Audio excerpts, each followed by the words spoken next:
So ito guys dahil po sa pagdeklara ng Vice Presidente na si Sara Duterte na tatakbo siya bilang pagkapangulo sa 2028 sa maaga niyang pagdeklara, meron po tayong kababayan na nag-react na isang Ilonggo. Yun po ay sa lugar ng Iloilo at panoorin po natin ito.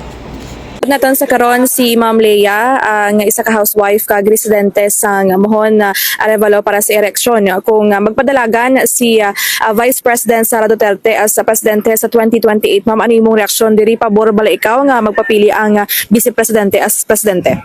Hindi ko pabor sa pagpadlagay niya sang vice sang pali president kay hindi ko kontento siya subong patakaran halin sang pagsugod siya gid pagpungko kay ang iya nga ano do wala gid mayo nga mihura pagdamo gid saya alumaliya ang ilang mga pamilya. Para sa imo ma'am, sino ang best nga presidente nga magpadalagan for 2028? Amo man gyapon gusto ko si Bongbong Marcos Jack. Naabi ma'am nga gusto mo si President Bongbong Marcos? Kay nami agid ang iya nga mga plano, ang iya nga pagpadlagan, ang iya nga mga performance nami man. Kag tanan gid iyang iya nga gina asikaso ya gid kung diin tong may anomalya ginatutukan niya gid. So far sa pagpungko ma'am ni President Marcos, may improvement man sa inyo nga pangabuhi diri?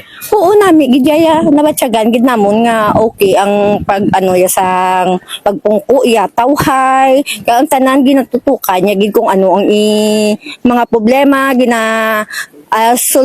nasolusyonan ang tanan. Sa pagdeklara.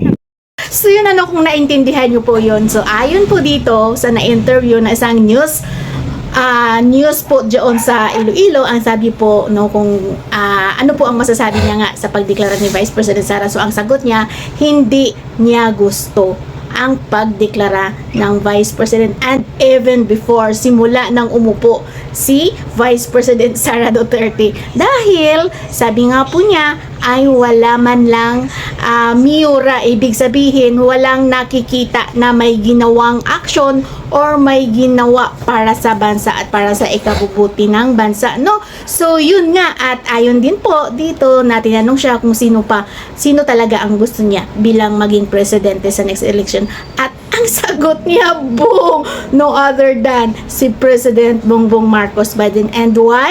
Kasi yun na nga po, lahat ng mga anomalya dito sa bansa ay tinututukan ni President Bongbong Marcos and nabibigyan niya po ng solusyon. Kaya saludo po tayo dito kay ate, kasi kumbaga talagang napakaganda ng kanyang pananaw at nakikita niya rin mismo, no? So kung ano ang nangyayari sa ating bansa. So this is Joy TV, no? Kayo na po kung ano rin po ang inyong reaction patungkol nga po dito sa diniklara ni Vice President Sara Duterte, no? So you can comment down below.